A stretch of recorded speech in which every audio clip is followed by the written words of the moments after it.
SIP का return लाल निशान में देखकर अक्सर घबराहट होती है। मन में सवाल आता है, क्या अब एसआईपी रोक देनी चाहिए? देखिए, ये दुविधा आजकल कई इन्वेस्टर्स के मन में है। तो आज हम इसी बड़े सवाल का जवाब ढूंढने की कोशिश करेंगे कि जब बाजार गिर रहा हो तो अपनी एसआईपीज का आखिर करें तो करें क्या। अच्छा, तो इसका जवाब ढूंढने के लिए हमें अपनी फीलिंग्स को थोड़ा साइड में रखना होगा और देखना होगा कि डेटा क्या कहता है, नंबर्स क्या कहानी बताते हैं। तो सबसे पहली और मजेदार बात जो डेटा हमें बताता है वो ये है कि अच्छी कंपनियां सेल पर मिल रही हैं, मतलब उनकी कीमतें कम हो गई हैं। ये तो वैसी ही बात हो गई जैसे हम डिस्काउंट देखकर शॉपिंग करते हैं, सस्ता मिले तो ज्यादा खरीदते हैं, है ना? और ये सिर्फ कहने की बात नहीं है, जरा ये आंकड़ा देखिए। BSE 500 की, यानी देश की टॉप 500 कंपनियों में से 51.6%, मतलब आधी से भी ज्यादा कंपनियां अपने 3 साल के सबसे कम वैल्यूएशन पर है। और रुकिए, कहानी यहीं खत्म नहीं होती। इन्हीं कंपनियों में से 41% तो अपने 7 साल के सबसे निचले वैल्यूएशन पर ट्रेड कर रही हैं। और तो और लगभग 40% कंपनियां 10 साल के लो वैल्यूएशन पर हैं। 10 साल! मतलब ये जो सेल लगी है ये कोई आम सेल नहीं है, ये एक बड़ी अपॉर्चुनिटी हो सकती है। तो ये तो साफ है कि बाजार सस्ता है, लेकिन पोर्टफोलियो में जो गिरावट का दर्द है वो अच्छे रिटर्न में कैसे बदलेगा? सवाल तो यही है। चलिए देखते हैं। अब ये बहुत इंटरेस्टिंग है। यहाँ हम कोविड के टाइम का डेटा देख रहे हैं। एक सिनेरियो है जिसमें बाजार क्रैश हुआ और दूसरा एक काल्पनिक सिनेरियो जिसमें बाजार आराम से चलता रहा, कोई क्रैश नहीं हुआ। और नतीजा हैरान करने वाला है। जिस एसआईपी ने बाजार का क्रैश झेला उसने असल में ज्यादा रिटर्न दिया, 13.1% बिना क्रैश वाले 9.8% के मुकाबले। इसका सीधा मतलब है कि गिरावट में खरीदने से लंबे समय में फायदा होता है। तो डेटा तो साफ साफ गिरावट में खरीदने की तरफ इशारा कर रहा है, पर करें कैसे? चलिए 2 तरह की स्ट्रैटेजी देखते हैं।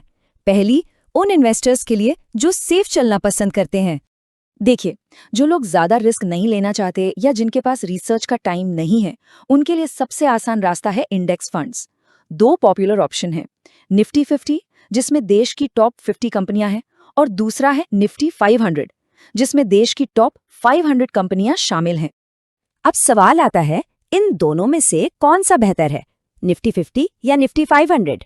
इसका फैसला करने के लिए हमें इनके अंदर झांक कर देखना होगा कि इनमें फर्क क्या है। सबसे पहले निफ्टी 50 को देखिए। इसका एक बड़ा हिस्सा, करीब 37%, सिर्फ एक ही सेक्टर में लगा हुआ है, फाइनेंशियल सर्विसेज। मतलब अगर ये सेक्टर नीचे गया तो पूरे इंडेक्स पर इसका बड़ा असर पड़ेगा। इसे कहते हैं कॉन्सेंट्रेशन रिस्क। अब इस टेबल से सारी कहानी साफ हो जाती है। लंबे समय में देखें तो निफ्टी 500 ने ज्यादा रिटर्न दिया है, करीब 15.1%, और ये ज्यादा डाइवर्सिफाइड भी है, 21 अलग-अलग सेक्टर्स में। वहीं दूसरी तरफ निफ्टी 50 बड़े क्रैश के दौरान थोड़ा कम गिरता है। तो चुनाव साफ है, ज्यादा रिटर्न और डाइवर्सिफिकेशन चाहिए तो निफ्टी 500, और थोड़ी कम गिरावट चाहिए तो निफ्टी 50। तो ये तो थी सेफ इन्वेस्टर्स की बात। अब आते हैं दूसरी स्ट्रैटेजी पर। ये उन लोगों के लिए है जिनके पास रिसर्च के लिए थोड़ा ज्यादा टाइम है, जो थोड़ा ज्यादा रिस्क ले सकते हैं और जो अपने पोर्टफोलियो को एक्टिवली मैनेज करना चाहते हैं। तो एक एक्टिव इन्वेस्टर को क्या करना चाहिए? बहुत सिंपल 2 स्टेप प्रोसेस है। पहला, अपने मौजूदा पोर्टफोलियो को अच्छे से देखें, कहीं ऐसा तो नहीं कि एक ही जैसे कई फंड्स ले लिए हों।